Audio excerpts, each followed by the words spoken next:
Good morning. Welcome to Macca's Old School. This is episode 16.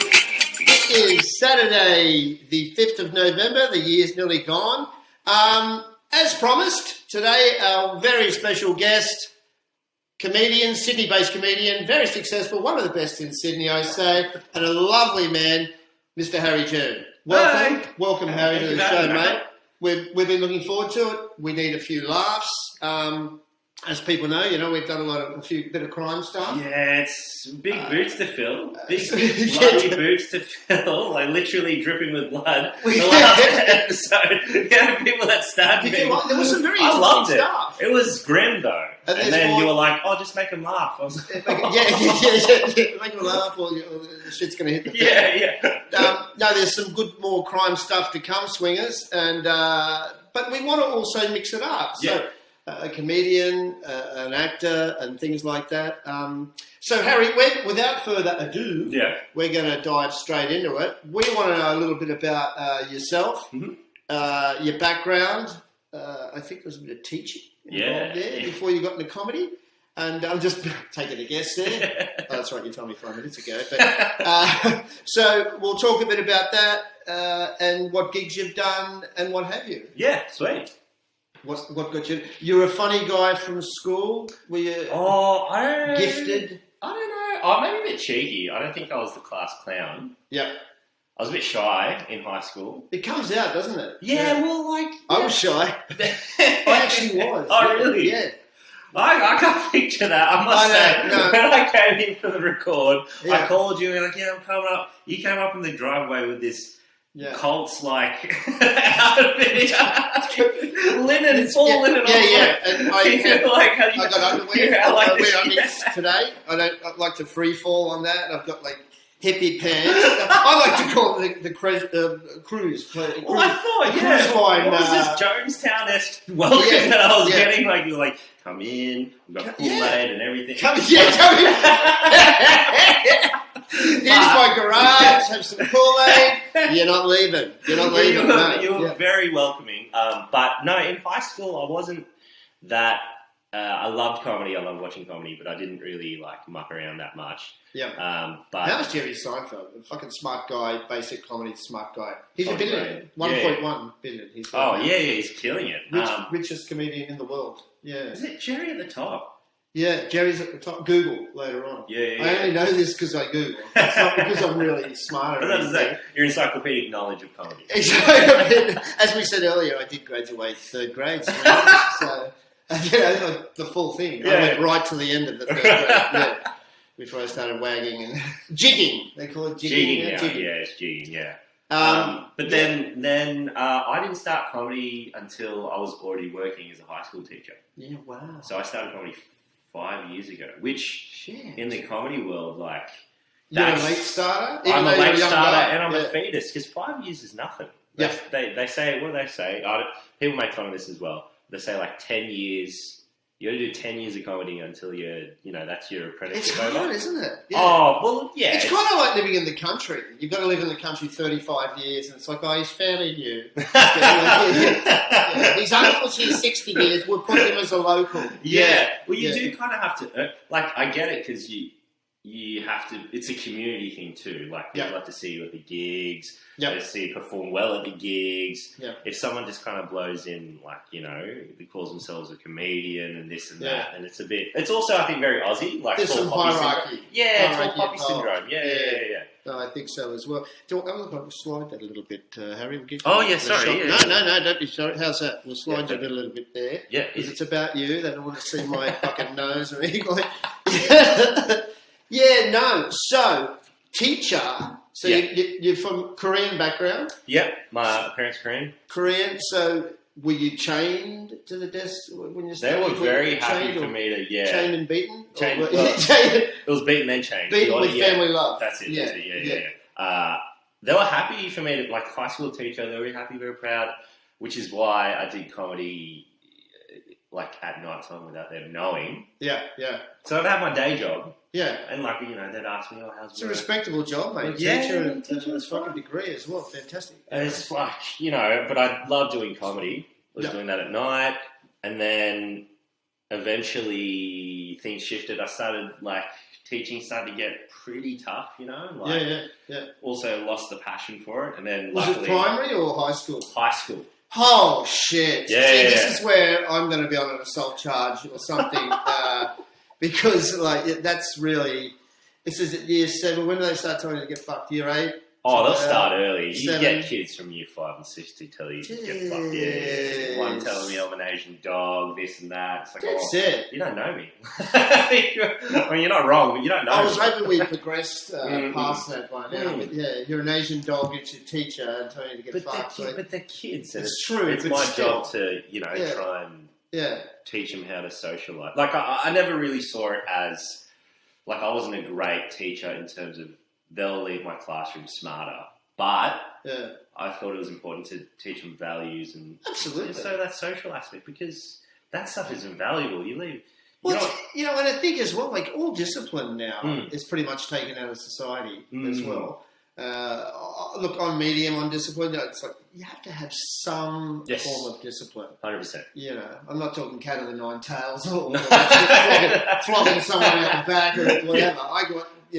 I was a 70s kid, so you got bashed all the time. Yeah. Stuff like that. They took that out of teaching. Franklin's at Wesley, I saw a guy it was in one of my early pods, the guy got flogged over 3 or 4 aisles by his dad. And the people used to say, people they cheat. You little bastard! They cheat, you little bastard! You good thing. You flog it.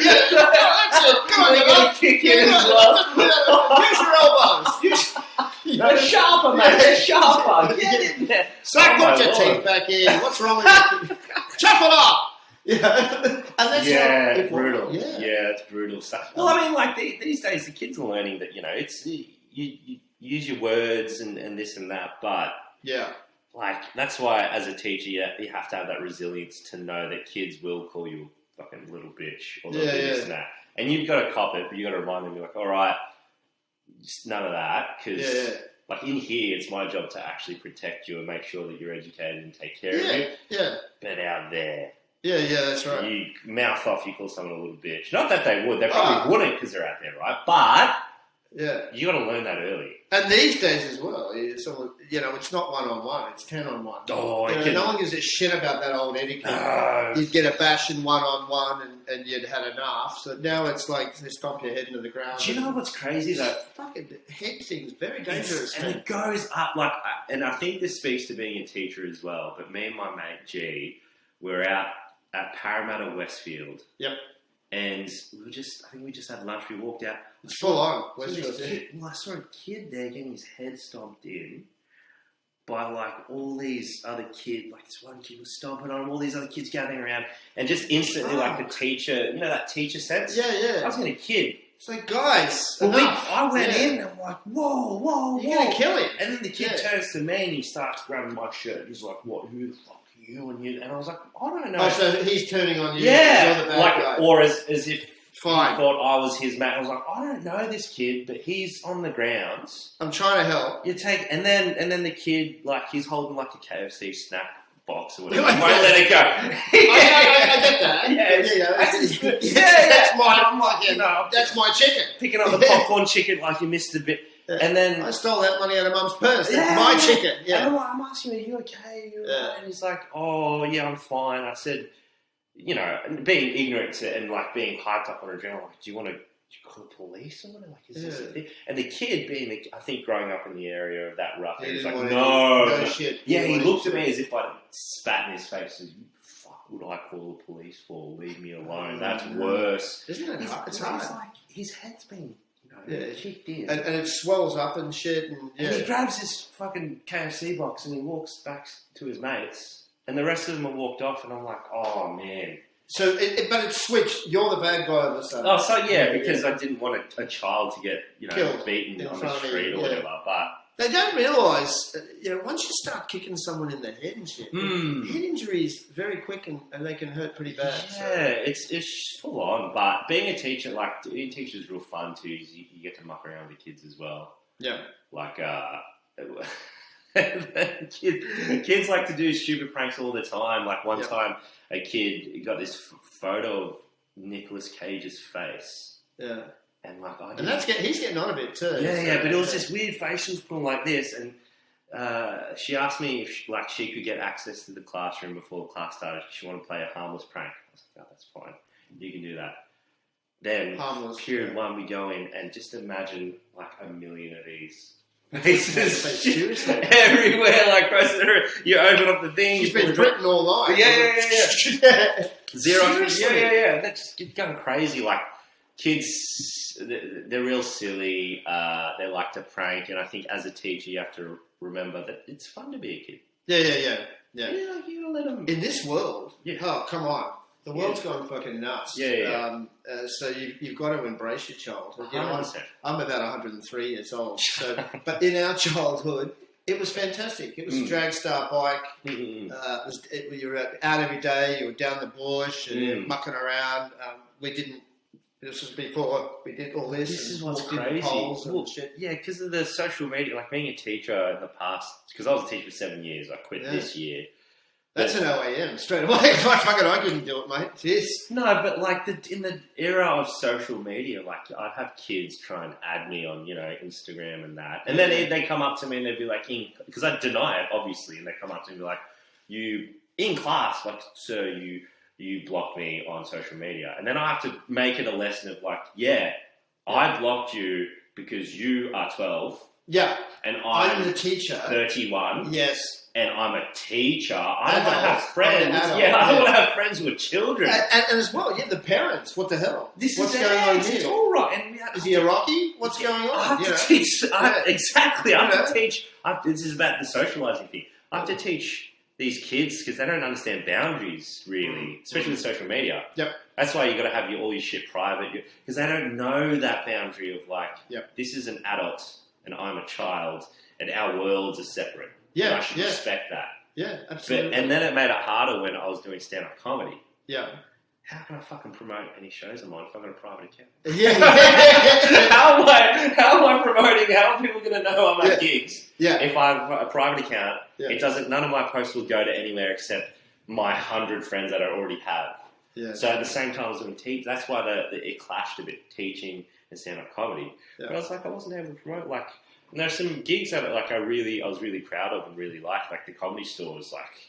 The Comedy Store's been there forever. It's been forever, and it has huge acts. It's really well run. It can hold like 300 audience members, and like it's a killer show. And what's happening now with this? It's been sold recently, or something? The Comedy Store? No, it's still been sold for some people or something. Someone was telling me someone bought it. I don't know if it's closed, but it's changed hands or something. Century, I think it's changed hands. Or probably management, like Century Entertainment own it now. Yep. I don't know how long they've owned it for, but I think like a management within. But that's like all their company stuff. Like that's all changed. And you've got to audition and it must be nerve-wracking as hell, mate. You've got to go in and audition for the Comedy Store. You can't just like walk in there and this is the thing. It's not really an audition like with comedy. It's a thing where it's like you approach the person that books the room through email. Right. You have to send a clip. Yep. And a recommendation from another comedian. Yeah, right. Who already does that reference. Who already does that. Who's a regular at that room. So it can't just be some random. So they're vouching for you. Exactly. And if you mess up, they kind of... And then it was bad. They're going to go, what the fuck is this guy? Yeah. And that's why not everyone's going to be vouching for you. And the clip that you show as well has to be good. Even if you do all of that right, they just might be too busy to book you. Yeah. And so, like, I remember it took me a couple of years to get on at the store, which is, like, I have no gripes about. Yeah. But... You've done a lot of gigs there, haven't you? Not heaps, a couple. Yeah. I'm very grateful for the amount of gigs I've been given there. But it's not easy. But that whole, like, even doing a big gig like that, like, how the fuck am I going to promote this? Yeah. Like, to my uni mates or whatever, or, like, just this small... So... That's why I'm quite lucky now that I'm out of teaching. It is a public profile. Yep. And even, ironically, now that it's switched to public, it's not like I'm getting these ex-students following me or all this other stuff. Yeah. Like, none of that's happened, but it's allowed me to promote. Yeah. And, student groupies or whatever. Just perish the thought, mate. Mate, how did you go? So you've gone into it full time from your teaching. How'd you go? So you had parents with Korean background thing. Yeah, that was tough. They kind of always treated, just like with anything that's creative or arts based, they'd be like, "Oh, that's a nice hobby." Yeah, you know, you are a teacher. You're hobby. Doing Yeah, teaching. exactly. They go, "Oh, but you're a teacher. You have a degree." Yeah, that's a hobby. Yeah, and you could be like, you know, if I get the comedy store, and I'd be really proud and stoked and tell them, they'd be like, "Oh, congratulations!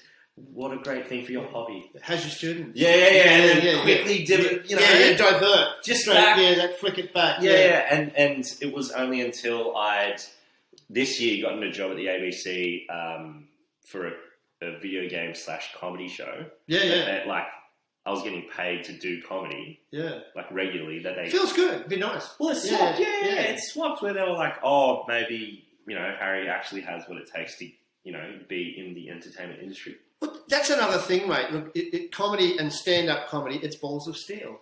It's fucking balls of steel. This is the guy. Your history. You told me before you were in the fucking army.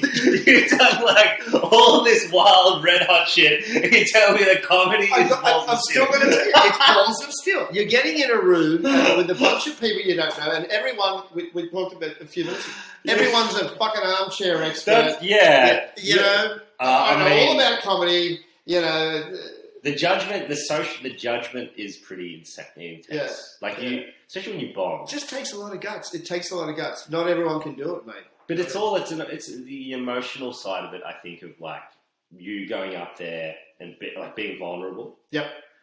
And then, like, the worst is silence. You try and, mate. But if you get straight out there, I think, and you get a couple of quick hits, a couple of quick laughs, it must push you. And it does, but can you imagine? Drop a few more, let's go. I remember a gig. This is the Coolangatta Hotel, 5th of October, 2019.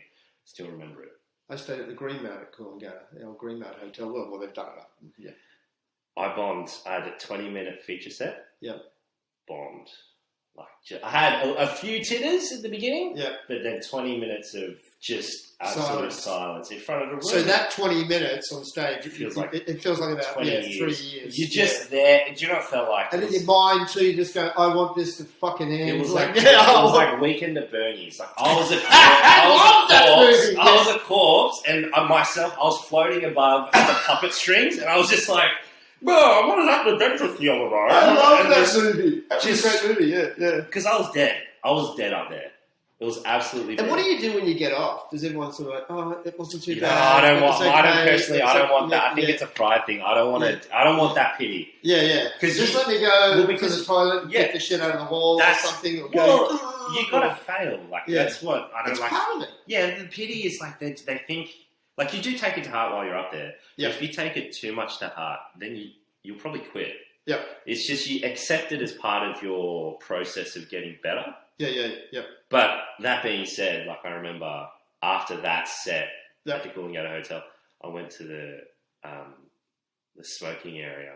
I had a durry. Yep. I was a comedian. Durry, too. You don't do that anymore. Durry. Cigarette. From my mate used to say butts. Roast me butts, mate. Yeah. I grew up in Wollongong, so Durry. Yeah. Durry's good. But he was there, and he told me, because apparently one of my jokes, I remember this actually while I was Weekend at Bernie-ing, some guy got like upset at something I said, I think. I could hear like and then one guy get up and kind of, someone came and took him out. Oh, no. Apparently, and then I was in the smoking room, and this other comic was like, yeah, some guy was looking for you.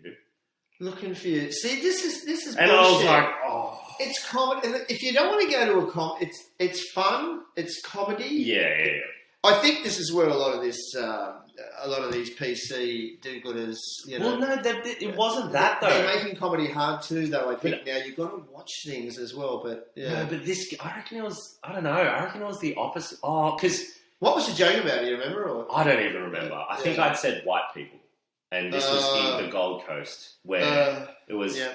And that's why I don't think it's a whole woke PC thing at all, because it was almost the opposite. Yeah, right. Of like me talking about. Anyway, this guy apparently got booted from the venue. So obviously he's getting pretty hot-headed. He got booted from the venue, and then. So was he waiting for me outside in the paddy with his mates? He crossed the road, got a convenience store, bought a T-shirt from there, changed, and they let him back in. Get set. Yeah. Apparently, he just you might as well say too, listen, when Harry leaves, if you want to bash him, we'll let you go. He's going out the back entrance. He's having a diary, and then he should be good to go for a flogging when you're ready. Nothing happened. Like it wasn't whatever. No. But I remember like that very clearly as being like that. I could quit. Yeah. I could quit and be like safe and comfortable, continue. I was still a teacher, continue teaching, but then like it's just so much fun to be a comedian. Like, yeah, I reckon it'd be great. And you do chase. It's funny because I think comedians have this thing in their head where you do chase a bit of that adrenaline and the risk. Yep. There's always something about, I want to say this, and like I don't know how people are going to take it, but I want to say it. Yes, and that's the thing too. You should go to these places with an open mind, swingers. You shouldn't go there. If you're going to get really fucking offended and really upset, don't go. Go to the movies. Go see Mary Poppins or something. Don't go. It's comedy. Yeah. We should be able to take the piss out of ourselves. That's. I think with the way the world is today, though, I think it must affect comedy, like what you've got to say. And some comedians must go, oh, fuck's sake, I can't say that now. There's 500 people here. Somebody is going to be offended at some stage. So my counter argument to that is I quite enjoy the riddle of trying to navigate through certain parameters. Yeah, right. Yeah. Because not to say that I don't personally think, it's that hard to some comics think, oh fuck, you can't say anything anymore and you can't do anything. Yeah. I don't think it's that. I don't think it's like that. Yep. I reckon it's certain comics maybe rest on their laurels of certain tricks that they used to use in their comedy. Yep. And now that stuff doesn't work. But that's the same for 30 years ago, comics. You were doing knock-knock jokes. You were doing this and that. Simple jokes. It's just different now. So you have to mix it up. You have to mix it up. So when people say, you can't say anything anymore. It's not that. It's just you have to think a bit harder about what you say and how can you make it funny. Yeah. Because as you know, a joke loses its funniness the moment it's repeated. Yeah. Right? The moment it's repeated. Yeah, so if you tell a joke that's easy to repeat, then it's it's not that fun. People want something unique. Something wild and crazy and something that can only this person can say it. And a lot of Aussies want simple humour. Yeah, simple. right. Don't. This is just my opinion. I don't know shit, but don't complicate it too much. Yeah. You used to hear jokes years ago. They're like, "Fuck, it's been about 10 minutes now," and then the guy, and it's like, let's. Stop circling the airport landings, baby, for fuck's sake. It's just going on and on. And then finally they get to the end and say, Yeah. See, but that's just it's like a cultural thing. I guess Aussies are a bit more... It's a bit punchier, do you think? Yeah. We need simple and... But when I was growing up, the neighbours, someone... Got a joke for you. Over the old wood fence with the KB or whatever. I remember as a kid thinking, Jesus, is this ever going to end? Your old man standing there, I don't know what he's talking about. And when they laugh, I laugh. You laugh. You're learning humour. It's over. Yeah. I think, these days it's better. You don't want a novel or a mini-series as a joke. Well, I mean, it depends on the style, I guess, as well. I know some comics who are very one-liner, very punch. Mm-hmm. Sometimes audiences love that, but then other times audience want a narrative, something a bit more, maybe a pathos and an emotion. Yeah. Excuse me, to latch onto. But I guess it just depends. I think there's just no rules in comedy. There's a lot of writing. You have to sit and think, fuck it, and then would you have to try it out on Friends? What do you think of this? I don't know. Not Friends. I don't want to. Nah, you can't do it to Friends because then there's so much bias and other stuff. They might laugh to be polite, or they don't want to hurt your feelings, or this. You have to do it to a raw audience that you don't know, that are there to laugh, that have high. So you could be sitting in a cafe or something and think, I think this is okay. Can I just be here for 1 minute and just ask you? No, I don't do that. Do that? You go to a stranger. I'm not busking. I'll put a fucking hat down. Be like, what do you reckon? What do you think? No. You go to open mics. I suppose some people would say, doesn't matter, having a coffee, you fuck off. I'm trying to eat a bacon and egg roll. Exactly. I've got multiple hangovers. That's more than 2 and less than 10. Exactly. So you don't want to. I don't want to disturb. But if an audience is there to laugh, an open mic comedy night or whatever comedy night. If they're positive, they're going there. Let's have fun tonight. Well, you can test it there, and then they might be more of a genuine audience to read a joke off of. Yeah. As opposed to someone who might be just humouring you, you know. Yeah, I find it a fascinating business. So your parents have accepted it now. Yeah, they're way more. They're pretty cool with it. Well, it's all tied to money. Like, if I can make a living off of it, then they feel they're happy. A bit less worried, a bit less anxious. Because before, I was getting paid for gigs and stuff, but my primary source of income was teaching. Yeah. Whereas now it's like, you know, you had that backup, and you've always got that backup if you want to fall on it. Yeah. But now it's good, I suppose, because it's pushed you a bit, and it's a little. This is my living. Yeah, and I have to do okay. And speaking of living, like, because in comedy, it's a gig economy. Yeah. You have to be like you live. It's like freelancing gig by gig, and like that's why I do understand that when if you're doing a paid gig and you bomb, that can be even more ruthless because you're thinking ahead of like if I did poorly tonight, then the booker won't book me for next month. He's going to say he's a nice guy. Exactly. And then next thing you know, 3 months down the line, you're not getting paid or booked at all. Like I'm talking, because I'm doing a lot of gigs where I'm not paid because that's just where I am right now. 5 years in, but it's pretty smart too. I mean, the more you do, get out there. Yeah, that's all. I'm trying to simplify it all. Because like some comics are thinking a lot about like getting signs by comedy management companies, doing like really getting awards and nominations and all that, and they're 5 years in as well. All respect to them, but for me, I can't think about all those complex. I just have to think: can I be funny and can I be funnier? Yeah. It's got to be funnier. Are you open for everything? Like, do you get people ringing up and say, "Oh, my birthday party's bar mitzvahs"? I did. I did a fucking 21st birthday party. See, that'd be tough. This is what I'm saying. Comedians are a bit fucked in the head. Yeah. I think we love the risk. And so when they asked me to do that, I was like, this is going to be hard. Oh, I might die Judgment for an hour. Really pissed 21-year-olds. Exactly. It could be rowdy. And everyone's going to be really wasted. But I was so keen because how else do you learn? Then now I have that data in my head. Now I know what it's like to do a 21st. Yeah. As opposed to, imagine if I said no. Yeah. And I'd never know, I just don't know what it's like. No, mate, it's good. I was brought up with, you're chucked in a pool and you sink or you swim. Mm-hmm. So if you want to lose it, don't do anything and sink to the bottom. If you want to fight and swim, and I literally mean that. The paramedics arrived not long after. But they literally do that back there. Can he swim?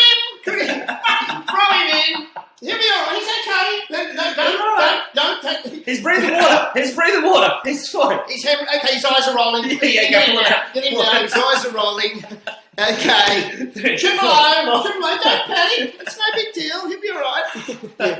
He'll be okay. Get him a sausage. From the barbie. He'll be fine. But you do have to dive. You have to dive in, I reckon, because otherwise, if you're not getting more tools on your belt, because comedy, like, there's so many unpredictable elements, especially like even if a gig you think is like you could do no wrong. Yeah. Right? Imagine the best gig in the world. Even during those, you might get someone who's a little bit too drunk who will shout something out at you. Yeah. In the middle of your premise. Like you're setting up a joke. Yeah. And I've done this too. I do this heaps where I just I struggle or I lose or I don't sing them back. Or I don't fucking, this and that. I suppose you've got to keep solid on that. Don't lose my cool over this dipshit. But like, it's all through experience that you learn how to handle that. The pros, you see them, how they just handle the heck out of it. Oh, yeah. Amazing. Rodney Rood. Rodney Rood, yeah. Fucking Rodney Rood's fucking amazing. He's retired. I love Rodney. Yeah, Rodney. I've seen him a few times. Pick up a 20-cent coin. Just cheering shit like that. What is it? No hand towels in the ladies' toilets have to do a handstand in front of the dryer. Things like that. See, no, but Rodney Rood's been doing it for he had been doing it for decades. He's got to be 70 or early 70s now. He's retired. I think he still does some CDs. Yeah. I've seen him a few times. Funny guy. Oh. He retired, came back and retired again. Well, actually, shout out to Rodney Rood. He actually, in comedy, he fought this big lawsuit against... I did see it. Yeah, this lawsuit. He was huge in the 80s and 90s, sort of, But there was some kind of defamation, or someone was getting sued for being offensive. And Rodney, imagine. He was so unpolitically correct. Yeah, but he went up to bat and overturned the whole thing. Yeah, good. Because he was just essentially saying, fuck, it's joke. It's comedy. It's jokes. And which was awesome at the time because, I think whatever the comic had said was so harmless. It's like, you fucking kidding me? How much money are we wasting on this and time and energy on this fucking thing. But you'd always get a drunk one in the crowd that would challenge you. Yeah, and sorry, I didn't catch that scrotum. He sharpens that tool over, hundreds of hours. So that's how I want to approach it. Like, I want to continue, like, getting better and, like, swing and miss sometimes, but sometimes you swing and just knock it out of the park. Like, sometimes and it feels great. But I told you as well before we went on, I love that, I watched the video stuff, and I just love the bill. That's but it's been done before. You did it really well. It was good because it's so fucking true. You'll get a group of 20 or 30 people. Average income 300,000 to 500,000 per year. On most of them there, but they'll split it. And dissect still every little thing. You had an entree. You had a. Mate, I find that I've been in that shit show years ago and said, "Look, fuck it, I'll pay it. Give me a card because I'm getting really embarrassed." Exactly. That's it. Like, it's so true. Fanta! Who had the fucking Fanta? Like, it's like a crime. Like, how dare you have a Fanta? Yeah. You should have had water for free. Exactly. Like everyone else. You're making it complex for everybody. Yeah, but we're filthy rich. Yeah. Get the free water. Yeah. Exactly. So what if there's a gift in it? Just drink it. Yeah. Yeah. Excuse me. Yeah. No. That was very funny. Yeah. I think at that, I don't know which clip you saw of that, but I remember that gig. I had a heckler. I walked out. Oh, did you? Because that went down well with the crowd, I thought, as well. Yeah, it did. I can't remember what night. Anyway, I walked out and I got a wolf whistle straight away. And, like, it was whatever. Yeah, I could have just gone past it. Yeah. This was at the store, actually. I got a wolf whistle and I should have just kept going on. But then I asked, who whistled? And I think, to be funny, some other dude, a guy, was like, me. And then I turned to him and I was like, yuck. and was able to be a bit silly, and then I said, not only are you barking up the wrong tree, but you're a fucking ugly dog. Yeah. But that was one of those lucky. I couldn't see him. He's in the darkness. It doesn't matter though. The context of the whole thing, like, it's just. But that was one of those. I was so lucky, but because that could have been seen as too aggressive or a bit. The first thing that I'd say, like coming up on stage, but luckily the audience loved it. And I was able to ride on that. So it worked. And but, like, when we're talking about unknowns, unpredictables, heckling and all that, like, you have to try, not seek it, but you have to try and, like, hone that skill, I reckon. See, I wouldn't be a heckler. I just think it's a pretty fucked thing to do. Whether someone is going really well, average or bombing, just let it go. Well, I think they're trying, they're doing their best. But there's different kinds of heckles. Excuse me, Some hecklers think they're helping. Some hecklers think they're helping, like especially if you're doing poorly. They think they're trying to, like, give the comic something to joke about. Yeah, right. They don't understand that, like, I don't fucking want your help. I don't want your help. I got my own shit. If it's not working, then I'm sorry, but let me do my own shit. Yeah. But then other people, they get, like, really irate. Yeah. They get very upset, and you have to shout out, usually because they're too drunk. And then sometimes as a comic, you have to, in, like, half a second, you have to, like, do I shift focus from the jokes I wrote to absolutely, rinsing this person out?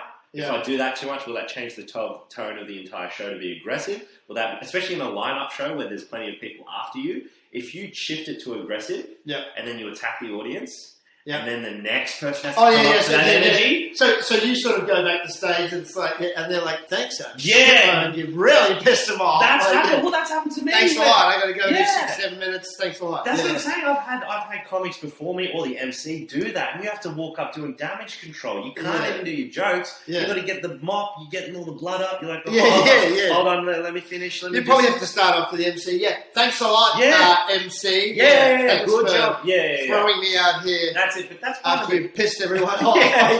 It can set a tone, and you have to deal with that stuff. Like, you have to know how to deal with it. But I suppose a couple of quick laughs, and they'll start to level out. Or you shift. Maybe you can shift the relationship to be less oppositional. Like if this person's heckled the last act, you can walk up and be like, I'm not gonna. We don't have to fight. Have you gone blank? Because I guess in some ways it'd be like an actor in a lot of ways, remembering shit too. But if you got out there sometimes and go, oh fuck. Sometimes. What? Okay, shit. Yeah, what happened? Yeah, she was really hot. But hang on, focus. You can't let them know. That's the yeah. You can't let them lose confidence in your ability to tell jokes or whatever. Yeah. So like sometimes if I'm blanking, a lot of comics do this, but you can talk to the crowd. You do crowd work. Yeah. Like, oh, what do you do? And it doesn't always work, but at least you're not giving up the power of the stage and you being there. I had one. Do you have that? A lot of contact with the audience? Like, hi ladies, like... Or... it depends on the crowd. It depends on the venue as well. Like some venues and the amount of crowd. Like if it's a small crowd, sometimes like if you there are 10 people. Yeah. If you start crowd working.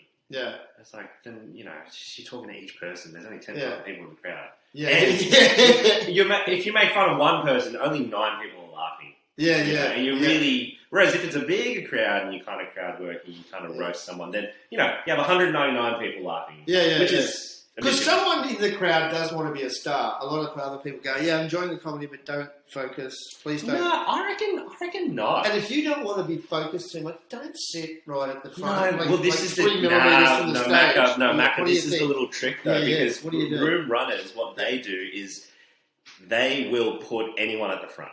They'll always sit. So I reckon 99.9% of audiences never want to sit at the front, but they're forced to. Yeah, I think so too. In my experience, if you try and crowd work, people at the front, they never want to fucking talk. They're always doing this. They're these ones. They have the arms crossed. Yeah, but isn't that to me? I was taught that's aggression and anger straight away. It's like you're frustrated. It's but it's a self-preservation thing, I reckon, because you're protecting your vital organs. You don't want. We used to say in the army years ago, this is your personal grid square around you. 30 centimeters, a grid square around you. So if someone gets in your grid square, that's a threat. Oh shit! So that in a way is like a protection, like you just said. A protection thing. Well, this is your personal grid square. So if someone gets in there, you have to fuck off. Well, imagine, Macca, you're on stage, right? Yeah. And like 1 meter away from your stage, I'm sitting at the front and I'm fucking doing this. Yeah. How do you and even behind you doing your routine, and you're dancing at the guy thinking, "Fuck you!" You drop the arms. Or they do this, mate. How about welcoming? They do. Sometimes they'll get. And you've come to see a show, that's really rude. But switch your fucking phone off or put it on silent, but put it in your pocket. One time I called a woman out on it. She was sitting at the front.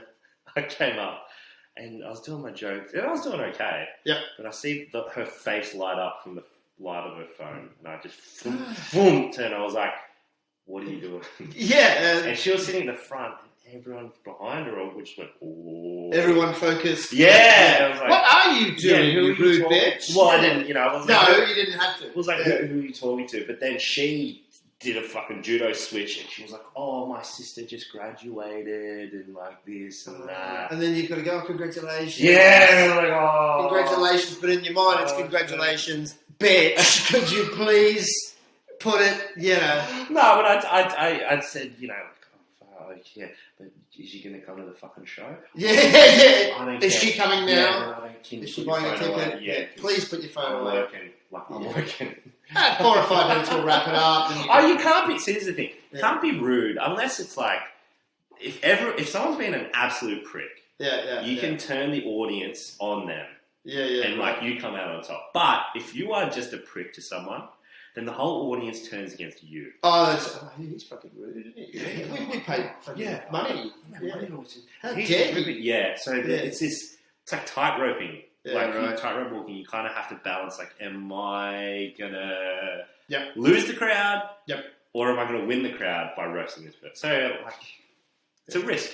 It's fun though. But it's so fun. Like you explained, there's a lot of techniques where you've got to learn, mate. There's a lot of... See, some of the shit you just told me, I had no idea. You've got to think. And it's a job. But I don't see... I'm still learning. Like, I mean, I say all this stuff, and I'm sure comics more experienced than me will hear the stuff that I'm saying and be like, oh, he's still learning.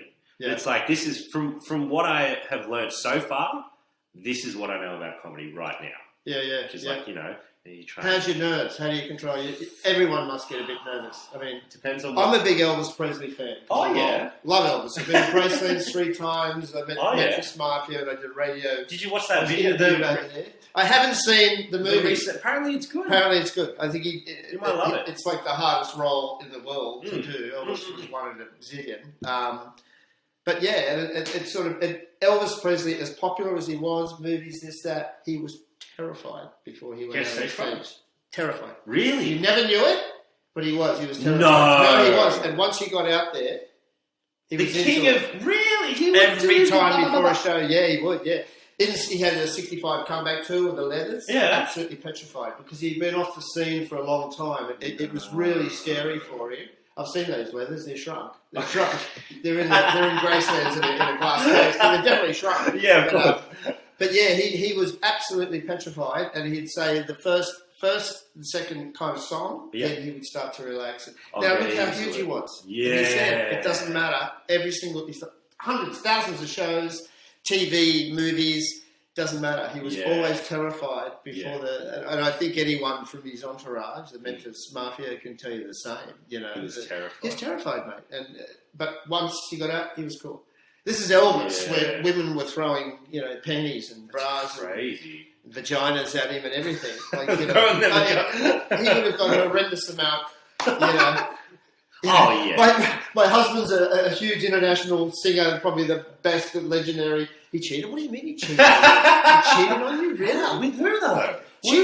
Hundreds of chicks waiting outside the gates throwing, clean or used niggas at him. You cheated? Really? I really thought so. Yeah. How's your lifestyle? You're comfortable. But of course, anyone like that, it's like, the nerves. Yeah. I want $300 million. Of course they're going to... Yeah. But he used to get really, really nervous. So you're pretty good. Oh, I mean, it depends on the gig, or it depends on if I'm going to try new shit, if I'm doing new jokes. Yep. Then just obviously that feeling of bombing. Yep. You just avoid it. But I think... Do you want to get straight into it when you're there? I think it'd be bad if you're sort of procrastinating. I got there and it's like, God, I've got 2 hours. Well, I don't want to get into it. I'm real lucky right now because there's 2 things. I get put on in a lineup show, usually on first. Yep. And there's 2 schools of thought I've been told. Apparently bookers do that for the most amateur act. They'll put the most amateur act up first. On first, okay. Because it's like... And then build up. They're the opener and then you get... Yeah. But the other one is... The other one I've heard is... If you're a high energy act, you get put up on first. Yeah, right. Either way, I don't give a shit if it's because I'm amateur, the booker thinks I'm amateur, or I'm high energy. I don't have to wait. Exactly. I don't have to wait an hour before I'm on. That would shit me. I'd want to go first or second. I want to get out of the way. I don't even care because sometimes people make the excuse if you're up first and it's a cold crowd, you don't do that well. They're like, oh, you're up first. I'm so sorry you went up first. I'm happy. Yeah, I get to get out, get it out there. Get it done. Boom, boom, boom, done. Out the back for a durry. Yeah. Come back in, but you're relaxed. Exactly. Then you can watch them and go. But the anxiety of waiting it can kill you. That would piss me off. Because audiences come in late. Yep. Show will start. Most shows I've done will start late, except for really well run shows. And you're just sitting there like you're a ball of nerves. You're like, I want to do this joke. You're looking at the crowd, like the demographic as well. If it's an old demographic, like, I can't do these jokes. Oh, they're a young demo. Do you think they'll get this? Or will they get this reference? I'm going to talk about this that just happened on the news. And you're listening and judging laughs, and you're just thinking, how's the whole thing going? It's about 300 people out there. You're freaking out. Whereas if you're on first and whatever. I couldn't handle it, mate. That'd be... Yeah. You should... I'll talk underwater with a mouthful of I reckon you should try it once, though. You should try it once. It would be... Swingers? Don't you reckon? It would be horrific. Just once. Just once. No. I reckon give it a go. 5 minutes. Yeah. 5 minutes? No, 5 minutes of jokes. 5 minutes of fuck. Yeah, and you bring 10 mates to a fucking comedy, whatever, open mic night. Yeah. At the end of it, you'll be like, yep, ticket. Yeah. Happy. Done. Yeah. You feel different. Yeah. You feel different. And I reckon it'd be really exhilarating at the end, and you'd have that. Yeah. It does feel good. Oh, yeah. I did a little bit of acting years ago, just a few bits on commercials and shit like that. And it was good, It was never paid. I got paid once. I think we had 9 schooners. I was playing a criminal in the corrective services at King's Cross there, and I think it was a Bayswater brasserie. And it was like, you're going to get paid for this gig. We're just going to get you all pissed and give you... Yeah, I'm in. Yeah. I'm in, Yeah, but a live crowd. Yeah. Oh, fuck it would be... Yeah. You should give it a crack, and then... Because this is... Like, my very first gig... I wanted to do it because I'd always kind of wanted to do it and was a bit like, I don't know, a bit afraid, don't have the time. Balls of steel. But I died. Yeah. My first gig ever, open mic night at Crown Comedy in Lewisham Hotel. Right. They gave you 5 minutes. Yeah. They ding you 1 minute before your set started. 4 minutes in, you hear a ding. Shit. Like food's up. Yeah. Go and get it. Yeah, pop it up. Here out the burger. Ding. So I go up there, I had 5 minutes, I go up, fucking nothing. No laughs. No. Dying. And this is in front of, looking back now, the entire audience with comedians, other comedians, which means, it's going to be a rough crowd. It's a hard crowd to please. Comics aren't listening when they're in the audience. Yeah. They're either thinking about their own jokes, or if they are watching you, they're wondering how you made people laugh. Yeah.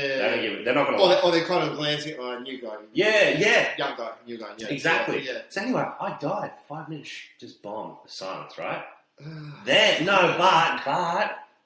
wanted to get better and do it again. So I came back. See, that's balls of steel, because a lot of people would have gone, oh, fuck this. Or mental illness. I've crashed and I'm on fire in the plane. I can't. But if you see it as... To come back... and keep trying. It's amazing. I think it's great, mate. It's if you see it as something you want to get better at, I think that far overshadows failing once. Yeah. Right. Yeah. It's still very courageous. What have you got up? Excuse me, I'm choking and dying. Wouldn't have anything to do with that 800 beers I had last night. But mate, what have you got up? We're going to get the kick soon. What have you got coming up? You got any stuff coming up? I want you guys to YouTube. He's got a lot of stuff on YouTube, on YouTube, which is lovely YouTube, which is put up with us. Many warnings we've had, but we love YouTube. Check out your stuff on YouTube, and if you look up my Instagram and all that stuff is _Harry Jun _. Right. I'm doing a couple of gigs. Like next week, I'm at University of Wollongong on Wednesday, and then on Saturday, I'm in Thirroul. Wow. Papa's Burgers, which will be fun. Okay. But all the gigs I'm doing, they'll be on my social media stuff. So right. Yeah. Mate, it's fantastic. Thank you. We've really enjoyed it. I mean, he's a funny guy, and he's come to talk to this little old man here. In sort of northwest Sydney or wherever we are. Look, that's terrific, mate. We really appreciate it. I guess we'll have to wrap this up because, if you go sort of over 50 minutes an hour, I've done stuff over an hour and people get bored. It's 59 combination of the broken nose and, geriatric status. I'm really happy with the hippie shirt, though. I got this in Thailand. Thailand. Yeah. Thailand. This would have been $3-4 Australian. Oh, easy. Yeah. Blast the big spenders. But, Well, you've got a new follower now. Was that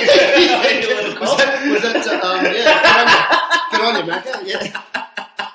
Mate, you're a fucking legend. Thank you. We're most grateful, and we thank you for coming on. We wish you all the best. Thank you. And you never know, next year we may call upon you again. Oh, I'd love to. And say, listen, Thank you. You'd say, can you give us like $20 this time? Can you fucking old tight ass? No, it's been terrific. Thanks very much, swingers. That was episode 16, Mr. Harry Jun. Thank you very much, Harry. What a legend. He's a good man. Yeah. And we'll see you all soon with some